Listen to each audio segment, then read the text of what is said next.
Atentai bem à leitura que farei, começando do verso 21, indo até o verso 29 de Êxodo, capítulo 10, de 21 a 29 do capítulo 10 de Êxodo.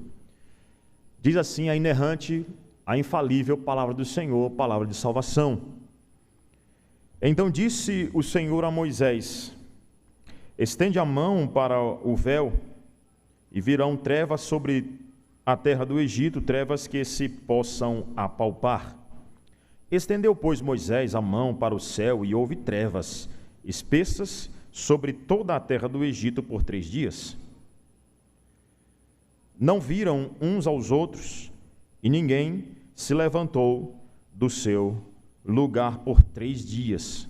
Porém, todos os filhos de Israel tinham luz nas suas habitações. Então Faraó chamou a Moisés e lhe disse: ide servir ao Senhor, fiquem somente os vossos rebanhos e o vosso gado, as vossas crianças irão também convosco. Respondeu Moisés: também tu nos tem de dar em nossas mãos sacrifícios e holocaustos que ofereçamos ao Senhor nosso Deus, e também os nossos rebanhos irão conosco. Nenhuma unha ficará, porque deles haveremos de tomar para servir ao Senhor nosso Deus, e não sabemos com que havemos de servir ao Senhor até que cheguemos lá. O Senhor, porém, endureceu o coração de Faraó, e este não quis deixá-los ir. Disse, pois, Faraó a Moisés: retira-te de mim e guarda-te, que não mais vejas o meu rosto, porque no dia em que vires o meu rosto, morrerás. Respondeu-lhe Moisés: bem disseste, nunca mais tornarei eu a ver o teu rosto. Amém. Senhor Deus, obrigado pela tua palavra. Obrigado, Senhor, por esta palavra ser lâmpada para os nossos pés e luz para o nosso caminho em meio às trevas.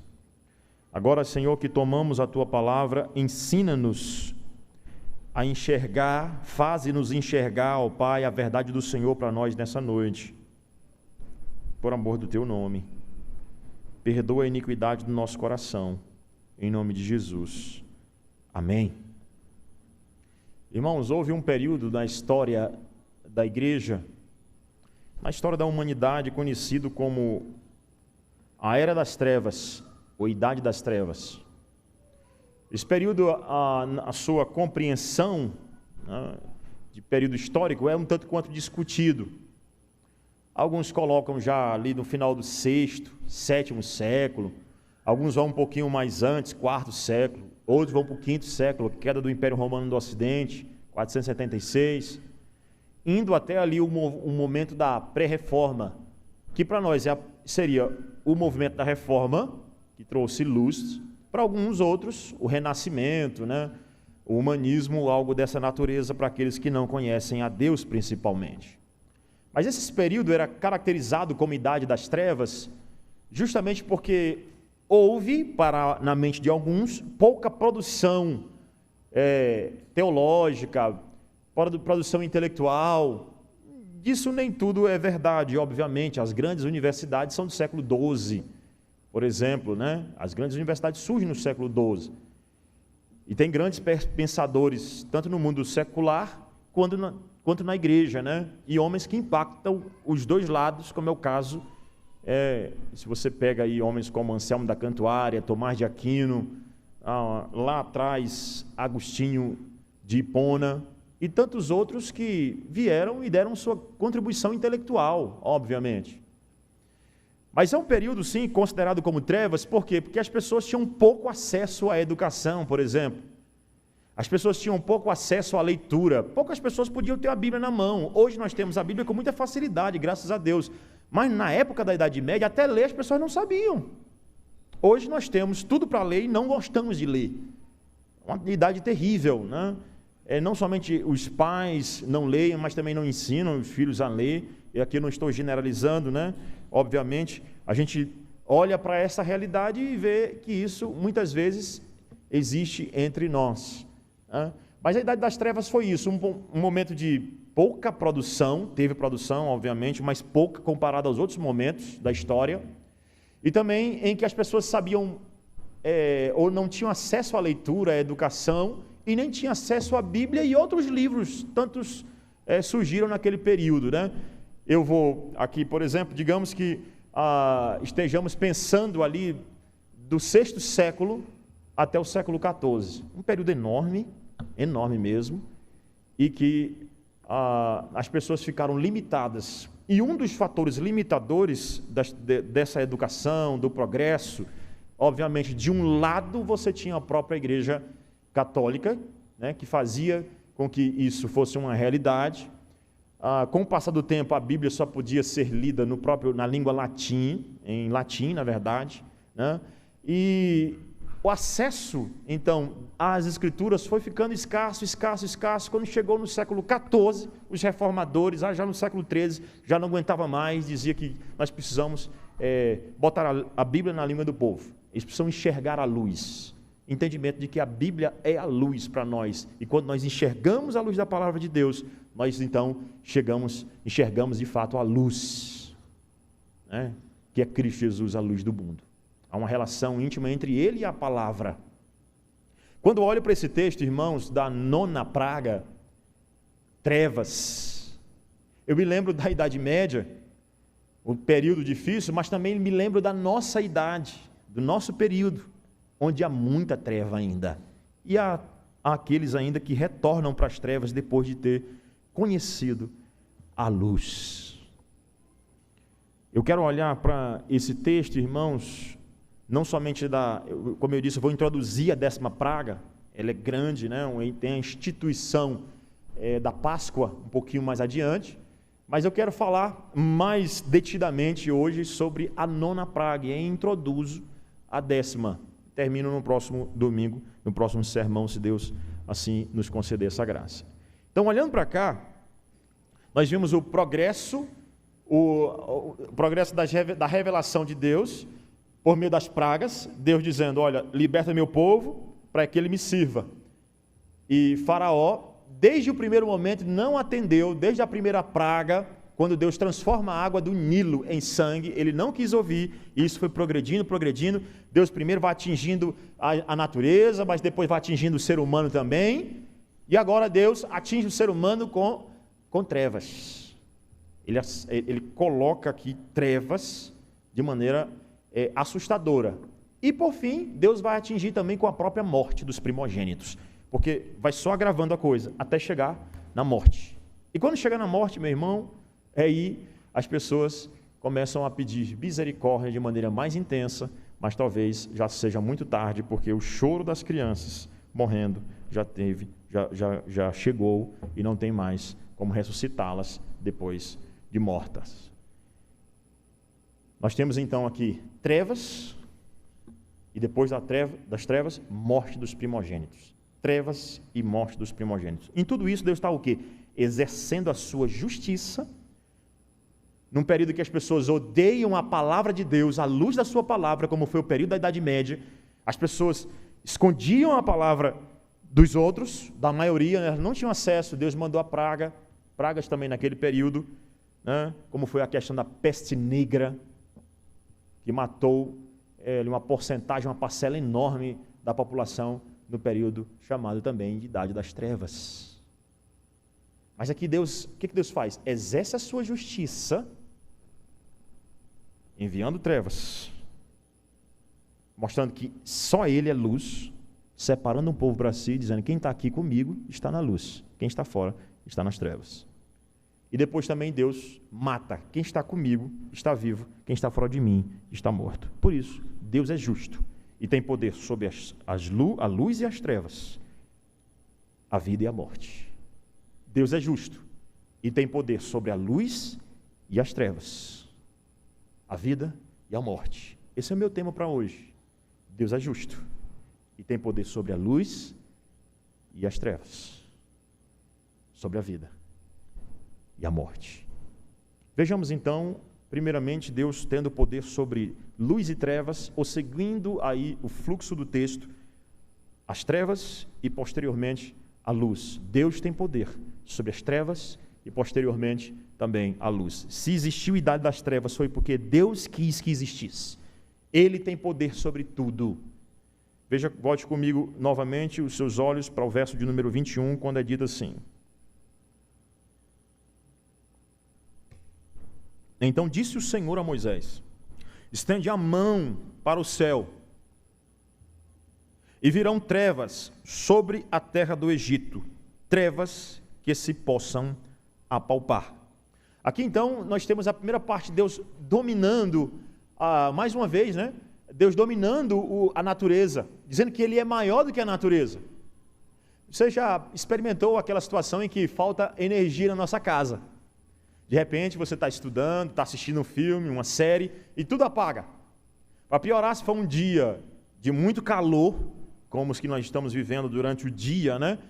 Você está lá com o ventilador ligado, o ar-condicionado, e de repente apaga. Faltou energia. Talvez uma criança tenha jogado a bola lá fora, isso gerou um curto-circuito, apagou tudo.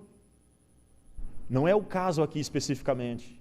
Não é o caso de você ligar para a companhia de energia e pedir: olha, por favor, volta aí a energia. Faltou energia aqui na minha quadra. Eu queria que vocês mandassem aqui um profissional para que recuperasse. Porque eu estou no escuro. Estou à luz de velas. O que acontece aqui, irmãos, certamente não é uma treva como nós estamos acostumados, uma escuridão qualquer que nós estamos acostumados a perceber. Se apagar aqui, por exemplo, as luzes da igreja, tudo aqui ficará escuro. O que há aqui, irmãos, é Deus castigando, Deus justo, fazendo com que aquele povo que negou a sua luz por meio da sua palavra, para que eles experimentem trevas. Se é isso que vocês adoram, é isso que vocês querem rejeitar a luz, eu então vou colocar vocês em densas trevas. E aí, então o versículo diz que Moisés deveria levantar a sua mão para o céu, porque Deus iria cobrir as luzes para que elas não brilhassem na terra. E não somente isso, irmãos, mas acredito que Deus tapou a luz dos céus, pelo que está descrito aqui, mas também Ele apagou as luzes da terra.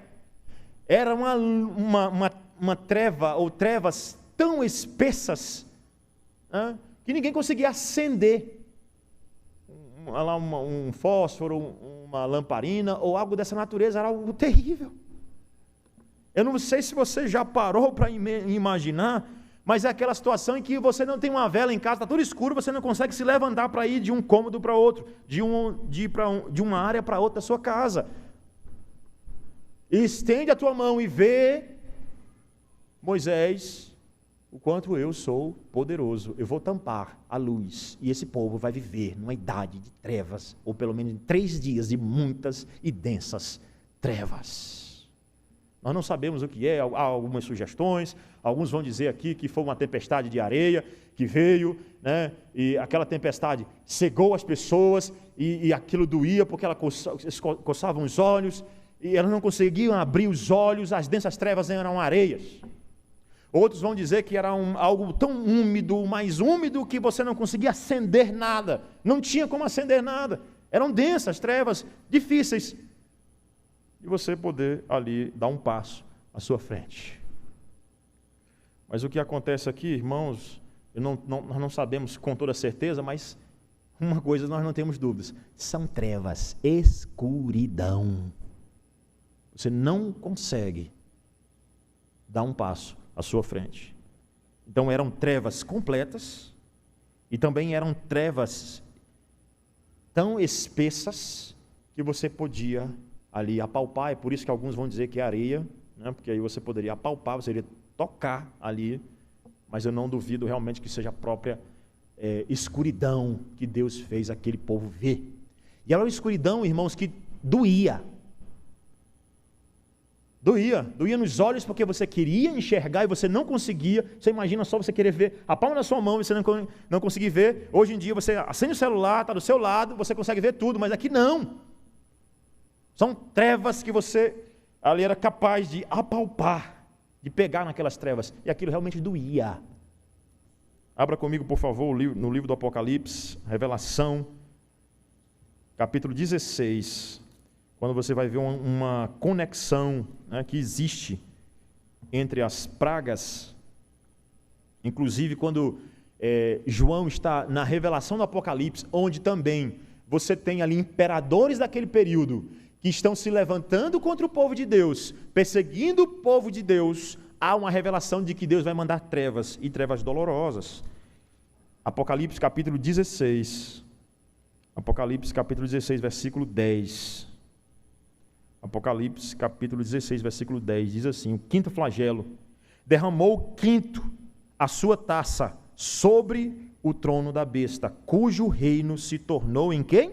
Em trevas. E os homens remordiam a língua por causa da dor que o quê? Que sentiam. Por causa de quê? Das trevas. Perceba que a situação é a mesma, e a conexão que João está fazendo com as pragas lá no Antigo Testamento é muito nítida e muito clara. Deus castigou aquele povo, eles não conseguiam caminhar, eles mastigavam sua própria língua, em meio às densas trevas. Nervosismo, tormento, porque esse é o pior castigo que Deus pode dar para uma pessoa, são os tormentos das trevas. Que duraram aqui 3 dias, você imagina o inferno que durará a eternidade nas trevas. Densas trevas será o inferno. Mas por favor, o texto não para por aí. São trevas completas, são densas trevas que poderiam ser apalpadas. E versículo de número 22, veja comigo. Versículo de número 22. Estendeu, pois, Moisés a mão para o céu, e houve trevas espessas sobre toda a terra do Egito por 3 dias. Você imagina 3 dias sem se levantar, sem sair de onde você está, porque você não consegue dar um passo, não sabe onde está pisando, não sabe para onde vai. Talvez alguns até saiam correndo e desesperados, não sei. Mas aqui o texto nos deixa claro, irmãos, aí que foram 3 dias. Deus castigou aquele povo por um longo período para viver nessas trevas. Como eu disse, não é aquela situação em que faltou energia na sua casa e imediatamente você liga para a companhia e diz: por favor, volta a minha energia. Não é o caso. Versículo 23. Não viram uns aos outros. Veja por que eram densas. Por que eu estou dizendo que eram densas? Tão densas e tão escuras que não via outra pessoa. Você não... eu vou atrás da minha mãe, eu vou atrás do meu pai. É isso que acontece quando apagou a lâmpada, a criança corre e diz: meu pai, cadê meu pai? Eu quero minha mãe. Chora. Não tinha como procurar ninguém, você não conseguia ver o outro. Alguns historiadores hebreus colocam aqui que esse povo ficou tão desesperado que eles chegaram a ver demônios, espíritos. O texto não deixa claro isso, mas eles podem sim ter ouvido gritos, e gritos de seres humanos desesperados. Trevas produzem desesperos, ou desespero. Ele ainda diz assim: não viram uns aos outros, e ninguém se levantou do seu lugar por 3 dias, não conseguia se locomover. Porém, todos os filhos de Israel tinham luz nas suas habitações. Por quê? Porque o nosso Deus é o Deus que tem domínio sobre as trevas e sobre a luz. O que acontece aqui, irmãos, é que essas trevas elas são tão densas, continuam lá por 3 dias, mas você pode se perguntar: pastor, que maldade da parte de Deus, que Deus maldoso, por que Deus fez isso? Deus estava sendo justo. Deus era justo por quê? Porque Faraó tinha negado a palavra do Senhor, e quanto maior a negação, maior a escuridão. Algumas pessoas ainda hoje negam a palavra de Deus, tudo aquilo que ela está, os mandamentos do Senhor, claros, os 10 mandamentos, claríssimos, e pessoas que negam. Pastor, e assim, eles estão numa escuridão tão grande, sim, Sabe por quê? Eles estão pagando, irmãos, por ter adorado o ídolo. E o que Deus diz? Tornem-se iguais a eles, os que os adoram. Tem boca e não falam, tem ouvidos e não ouvem, tem olhos e não veem. Porque os que adoram os ídolos se tornarão como os ídolos. Se tornarão como os ídolos. É justo, então, irmãos. Mas os filhos de Israel têm luz em casa.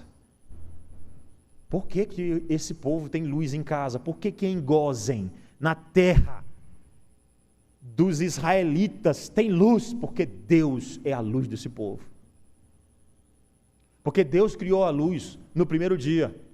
E disse Deus, haja luz, e houve luz. E alguns evolucionistas em trevas negam isso. Que Deus criou em dia, literal. Ah, não é isso não tinha nem luz. Como é luz, pastor, logo no primeiro dia? Isso não faz jus, nem é o texto lá. Está se contradizendo. Pessoas que estão em trevas. Absolutamente em trevas, que não conseguem interpretar nenhum texto bíblico. Mas Israel tinha luz, porque Deus fez nítida separação entre aquele que era seu povo e que vivia na luz e os que viviam em trevas. Hoje, irmãos, Deus faz nítida separação no mundo inteiro entre os que adoram a Cristo, estão nesse momento cultuando a Ele no dia do Senhor, mas tem muita gente em trevas que, ao invés disso, estão curtindo a vida da maneira que ele acha que deve fazer. Mas pela graça do Senhor, hoje nós somos colocados em lugar de luz. Não é essa luz, mas Cristo é a nossa luz. Cristo é a nossa luz. Ele ressuscitou, Ele enfrentou a morte no nosso lugar. Ele fez nítida separação entre a luz e as trevas. Mas o texto não para por aí, porque Faraó não se cansa de tentar fazer barganha com Deus. Por favor, versículo de número 24 diz o seguinte: então Faraó chamou a Moisés e lhe disse: ide servir ao Senhor, fiquem somente os vossos rebanhos e os vosso gado, e as vossas crianças irão também convosco. Irmãos, diante disso, Faraó só mostra que ele está em trevas ainda mais densas, que ele não consegue enxergar a luz que é Deus, que ele deveria se arrepender dos seus pecados, de querer se levantar contra Deus, de querer se levantar contra Moisés, que estava representando Deus naquele momento, e deveria libertar o povo de Deus, e com tudo aquilo que eles deveriam levar. Mas o que acontece aqui, irmãos, é que Faraó não cansa de fazer barganha. Moisés, na verdade, é o servo do Senhor. Faraó não cansa de fazer barganha diante do Senhor. Fica querendo fazer jogo com ele. No último texto, Faraó disse assim: pode ir tudo, menos as crianças. E nós vimos isso. No momento em que trouxe a aplicação para os irmãos, crianças também devem estar na adoração a Deus, devem cultuar também ao Senhor. É Faraó que não quer as crianças no culto ao Senhor. Deus quer elas aqui. Deixai vir a mim os pequeninos. Mas depois de Deus mandar aquela praga, agora Faraó barganha mais uma vez. Que vão as crianças, que as crianças podem ir, mas os animais não. Irmãos, joguete querendo barganhar com Deus todo o tempo. Eu dou isso, mas isso aqui não. Eu dou uma área da minha vida, mas isso aqui não. Vai o adulto, mas não vai a criança. Vai o velho, mas não vai o jovem. Deus quer tudo, tudo. Você não entendeu, Faraó? Você já entendeu, irmão? Você que está aqui nessa noite, já entendeu que Deus quer tudo? E isso não é teologia da prosperidade aqui para dizer para você dar tudo que você tem, que nem isso que o texto está falando. Mas é que deveria ser liberto tudo daquele povo, tudo que era antes servido lá que servia no Egito, agora vai servir para Deus, em Canaã, na terra prometida. Tudo, sem exceção. Deus não quer uma metade, Deus não quer uma parte. Pastor, eu dou uma parte, eu sirvo desse jeito, eu sirvo daquele outro. Deus quer tudo, irmãos, todo o seu ser. Tudo que é nosso é de Deus. Mas Faraó não entendeu. Há então uma tentativa de barganha. Aí veja então comigo, por favor. Ele diz assim: ide, servir ao Senhor, fiquem somente o rebanho e o vosso gado, e as crianças podem ir. Respondeu Moisés: também tu nos tens de dar em nossas mãos sacrifícios e holocaustos que ofereçamos ao Senhor nosso Deus. Deus não faz negócio com você, Faraó. Ele quer tudo. Deus não negocia contigo. Deus não está aqui para fazer um acordo com o ímpio. Não. Ele quer tudo. E é isso que Deus queria mostrar para Faraó, que tudo aquilo que Deus queria libertar, Ele iria libertar. Não porque Faraó quisesse libertar, mas porque Deus ia fazer isso com mão poderosa, com braço forte, braço estendido. Deus iria fazer com que Faraó libertasse tudo. Porque Deus é justo. Tudo, porque enquanto Israel estava lá dentro, estava sendo roubado. Lembra do que ele fez? Que ele aumentou o trabalho e não aumentou o salário e não se dava palha? Deus é justo. Domina a luz e as trevas. Deus é justo. Domina a luz e as trevas. Esse homem está em trevas. E ele está em trevas porque ele não entendeu que Deus quer tudo. E a minha pergunta para você é: você está na luz ou nas trevas? Você tenta barganhar com o Senhor? Você entende que Deus deseja um culto completo a Ele, a sua atenção completa? A palavra, mais uma vez, serviço. Ele precisa sair para me servir. Versículo 26. E também os nossos rebanhos irão conosco. Nenhuma unha. Se você tem dúvida de que tudo deveria ser levado para serviço ao Senhor, está aqui agora. Nenhuma unha ficará, porque deles havemos de tomar para servir ao Senhor nosso Deus, e não sabemos o que havemos de servir ao Senhor até que cheguemos lá. Nós temos que levar tudo, porque nós não sabemos o que Deus vai pedir, a hora que Ele vai pedir, se Ele vai pedir isso ou aquilo outro, então nós vamos levar tudo, porque tudo é dele. Você está em trevas, Faraó, que não entendeu que Deus quer tudo. Meu irmão, minha irmã, hoje Deus te convida para sair das trevas e entregar toda a sua vida para Ele. Você, os seus filhos e os seus bens. Veja que aqui não é teologia da prosperidade. Não é para você pegar todo o seu salário e dar como dízimo. Não, isso não é exigido. Você sabe a porcentagem, o princípio que é utilizado. Não é isso. Mas até aquilo que você serve para pagar suas contas tem que ser para a glória de Deus. Tudo o que você faz com seus recursos, tudo, toda a sua vida financeira é do Senhor. Por isso tem que ser levada com muito zelo, com muita dedicação. Tudo que você possui, seu carro, sua casa, tudo na sua casa é de Deus. Em especial sua família é do Senhor.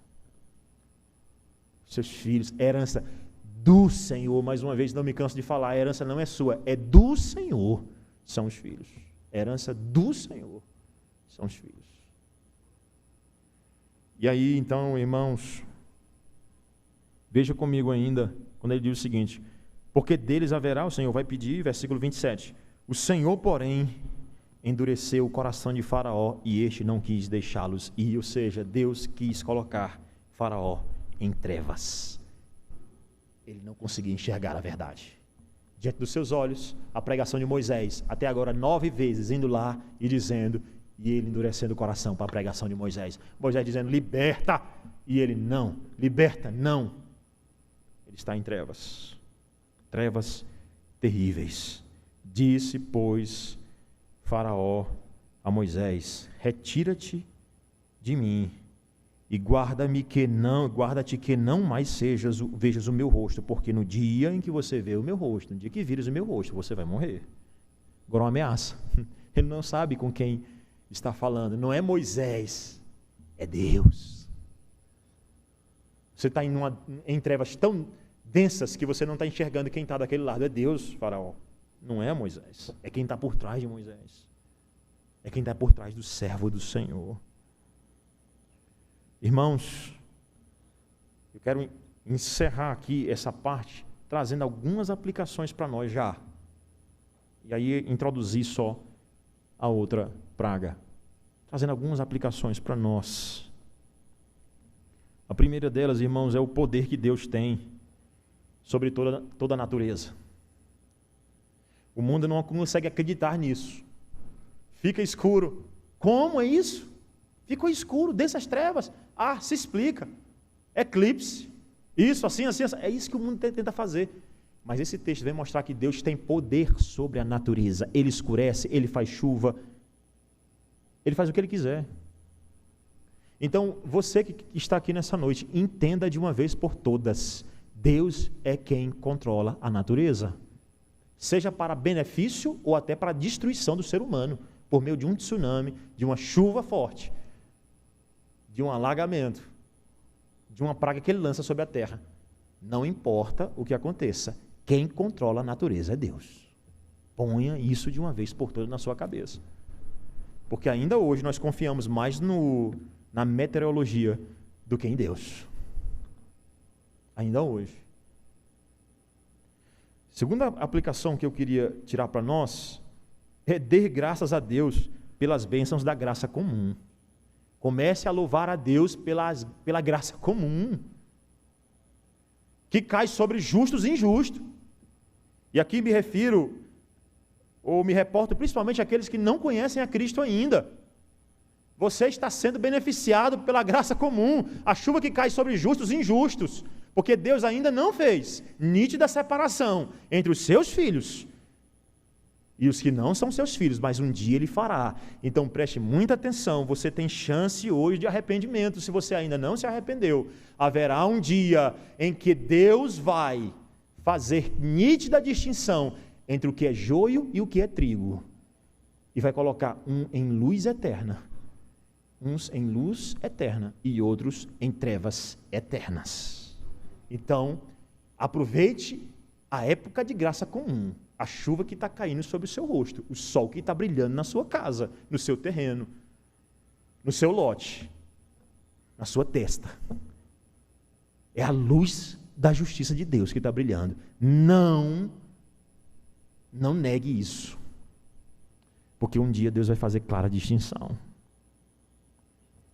E a você que é salvo, graças a Deus pela a graça especial.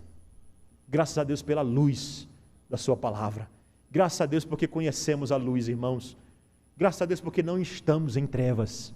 Não porque somos melhores do que alguém, mas um dia, Cristo Jesus, a luz do mundo, brilhou. Nas primeiras horas do dia, Ele ressuscitou. Ao despontar do sol, como dizem os evangelistas do Novo Testamento, nas primeiras horas do dia, Cristo ressuscitou. Porque depois depois das trevas, vem a luz, e Cristo Jesus é a nossa luz. Ele é a luz do mundo. Quem estiver nele não andará em trevas, pelo contrário, terá a luz da vida. Louvado seja Deus, pela luz que é o Senhor Jesus Cristo. Amém. E ainda, irmão, eu acho muito interessante que Faraó, ele não sabe a quem está insultando, e ele não sabe o perigo que é se afastar da palavra do Senhor. Ele não sabe o que é o perigo que é se afastar da palavra do Senhor. Algumas pessoas, pastor, sabe de uma coisa? Eu ouvi essa pregação, eu ouço várias pregações, estou acostumado a ir em igrejas, ouvir sermões. Pastor, sabe uma coisa? Estou cansado. Cuidado, é um risco muito grande negar a pregação genuína do Evangelho. 9 vezes Moisés foi lá e pregou. Não caia no mesmo erro de Faraó. Não negue a palavra do Senhor. Minha aplicação para você agora é direta. Não negue a palavra do Senhor. Não volte atrás. Não volte para as trevas. Se você um dia saiu de lá, não queira voltar para lá. Que trevas nós vivemos, irmãos, inclusive hoje. Nesses dias que são chamados de Semana Santa, pessoas que estão crucificando Cristo novamente. Que trevas, que falta de conhecimento da Escritura. Pessoas que ainda hoje adoram imagens, quando o mandamento é claro: não farás para ti imagem de escultura. Isso é treva, irmãos. Inclusive nós precisamos ter misericórdia e pregar a luz do mundo para aquelas pessoas que ainda hoje estão venerando a ícones, a ídolos, adorando Maria, nossa irmã em Cristo, serva do Senhor, fiel, mas nunca deve ser adorada, nunca. Nem ela e nem ninguém além de Cristo Jesus, além de Deus e a Santíssima Trindade. Trevas tão grandes que a gente chega para a pessoa e diz: não adore esses deuses, não adore esses ídolos, e elas continuam fazendo isto, a todo tempo, a todo ano. Que trevas terríveis, que não conseguem enxergar os 10 mandamentos: não terás outros deuses diante de mim, não farás para ti imagem de escultura, não tomarás o nome do Senhor teu Deus em vão, guarda o dia de sábado para o santificar. Antes o último dia da semana, agora o primeiro, porque Cristo ressuscitou. Nesse dia, o dia do Senhor. Que trevas tremendas ainda vivemos hoje. E sabe que depois de 500 anos de reforma, estou arredondando, depois de 500 anos de reforma protestante, há um convite que a Igreja Católica faz para muitos: voltem. Para onde? Para as trevas? Não devemos odiar ninguém, irmãos, não independente da sua religião. Devemos amar a todos. Já disse até como nós devemos fazer: pregar o Evangelho como prova de amor para eles. Mas para essas trevas, convidando para voltar para as trevas. Mais uma vez, hoje, ainda as pessoas acham que devem seguir os mesmos padrões, ou na verdade repetir o que Cristo Jesus já fez de uma vez por todas. Ele já ressuscitou, irmãos. Ele já morreu. Não queira voltar para as trevas. Amém. Eu queria só introduzir, então, agora, a 10ª praga, porque eles não ouviram. As trevas eram tão densas que eles não ouvem. Finalzinho do versículo do capítulo 10 diz assim: respondeu Moisés: bem disseste, nunca mais tornarei eu a ver o teu rosto. Disse o Senhor a Moisés: ainda mais uma praga trarei sobre Faraó e sobre o Egito. É certo que Moisés ainda vai conversar com Faraó, mas veja bem, antes dele sair da presença, Deus disse: espera aí, ainda tem uma coisa, um recado para dar para Faraó. Ainda tem um recado para dar para ele, Moisés. E o recado é esse: ainda mais uma praga trarei sobre Faraó e sobre o Egito, então vos deixará ir daqui. Quando vos deixar, é certo que vos expulsará totalmente. Agora Deus disse pela primeira vez: agora eles vão deixar. Todas as vezes Deus disse: ele não vai deixar, vai endurecer o coração, não se preocupa, faz parte do meu projeto. Faz parte do meu projeto. Irmãos, é uma aplicação para nós tremenda. Deus vem agindo, mostrando. Irmãos, nesse aumento da punição, nós devemos nos prostrar logo imediatamente. Não devemos ficar esperando a coisa aumentar, a coisa piorar. Se arrepende logo antes da coisa piorar, porque vai chegar a morte dos primogênitos e nada desse homem se arrepender. Deus diz: olha, tem um recadinho para ele, Moisés. É um recado ainda para Faraó. Diga para ele que eu ainda tenho uma praga ainda. Fala agora aos ouvidos do povo que todo homem peça ao seu vizinho, antes de dizer isso, como eu disse que Deus é justo, ele tem poder sobre o quê? Sobre a luz e as trevas, a vida e a morte.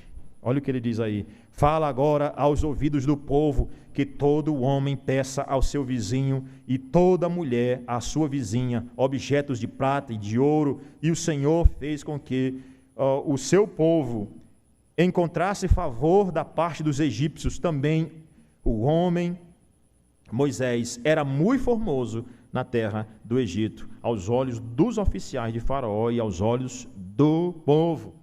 Aqui, irmãos, isso acontecia. O que é isso aqui? É Deus despojando os egípcios, tirando os despojos. O que Deus está dizendo? Eu vou ganhar a batalha, já está certo. E agora vai lá, sem levantar uma espada, porque assim são as guerras do Senhor. Quem enfrenta é Ele. Ele faz o seguinte, vai lá e peça, aí, vai ao seu vizinho e peça os despojos. E eles deram, até porque eles estavam, seria um alívio, irmãos. Vai embora, meu amigo, é praga por cima de praga. Está aqui, se você quer essa panela, leva essa panela. Esse lençol, leva esse lençol, vai embora. Deus está anunciando a sua vitória, dizendo, eu sou justo. Aquilo que os egípcios roubaram vai ser devolvido. Eles vão sair, mas não vão sair de mãos vazias, não. Eles vão sair com a riqueza que eu vou conceder-lhes. Porque eu sou justo, tenho poder sobre a luz e as trevas, a vida e a morte.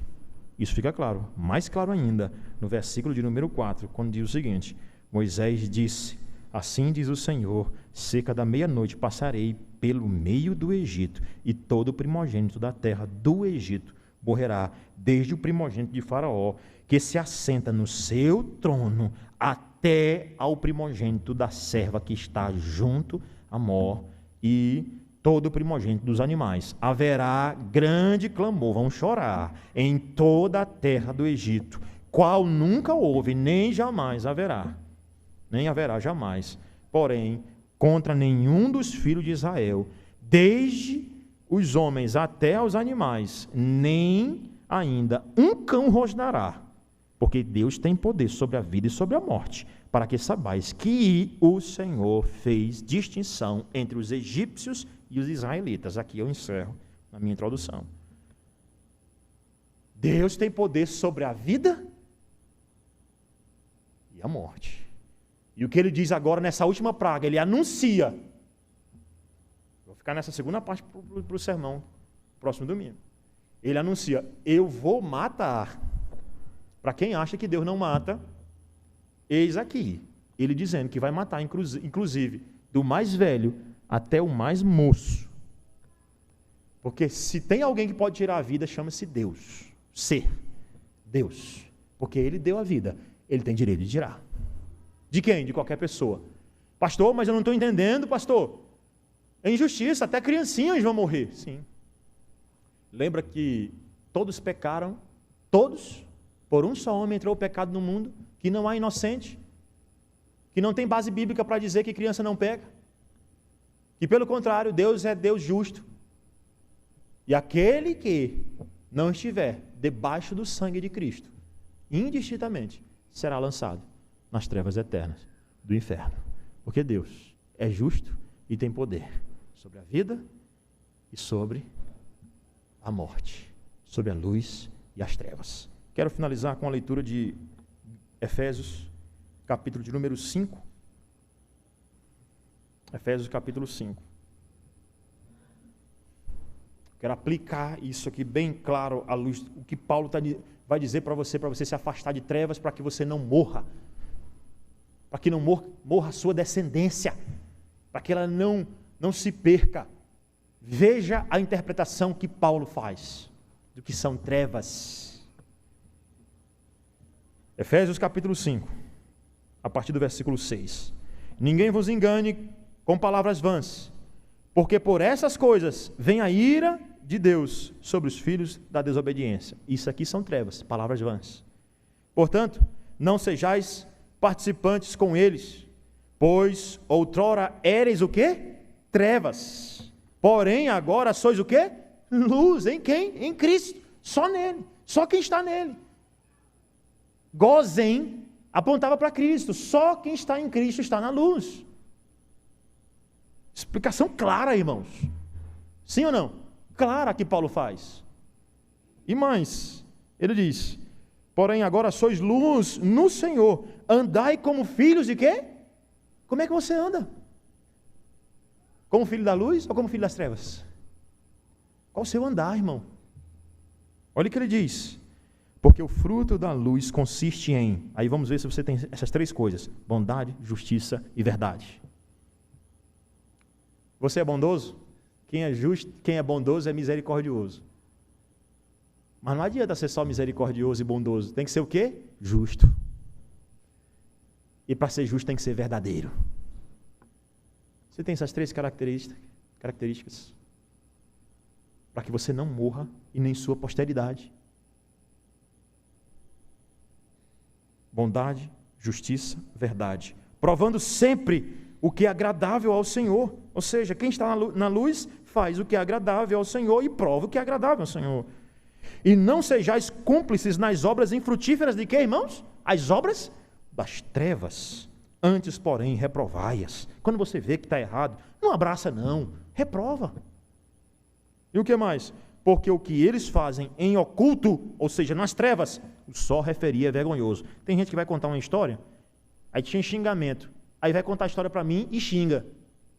Pode ter certeza, se for para mim eu vou dizer, irmão, não xingue não na minha frente, por favor. E ainda teve um irmão lá em Teresina que chegou para mim e disse, pastor, me desculpe a palavra. Eu disse, desculpo não, primeiro que você tem que pedir desculpa para Deus, não é para mim. Me desculpe a palavra, mas eu vou xingar bem aqui só para dizer o que ele falou. Não, o só referir é vergonhoso, é palavreado das trevas. Não precisa falar não. O só referir é vergonhoso. Aí o que mais? Ele diz, porque o que eles fazem oculto, só referir é vergonhoso. Mas todas as coisas, quando reprovadas pela luz, porque é a luz que prova, se tornam o quê? Manifestas. Porque tudo o que se manifesta é o que, irmãos? Luz, nada. Deus um dia vai clarear tudo. Pelo que diz, desperta, ó tu que dormes, levanta-te de entre os mortos, e Cristo, o quê? Te iluminará. Jesus é a luz. Creia nele, e você será liberto das trevas. Diz que, só mais um versículo. Abra aí, por favor, em Marcos. Porque esse eu não posso deixar de citar, tá? Marcos, capítulo 15. Marcos 15. Eu não posso deixar ainda mais porque hoje nós estamos aí lembrando do que Cristo fez por nós e que Ele ressuscitou. Lembrando de maneira bíblica, né? Maneira correta. Marcos capítulo 15. Veja o versículo 42 e perceba para quem aponta as últimas pragas que está anunciando a morte do Cordeiro. Veja comigo, que é Marcos, capítulo de número 15. Marcos, capítulo 15.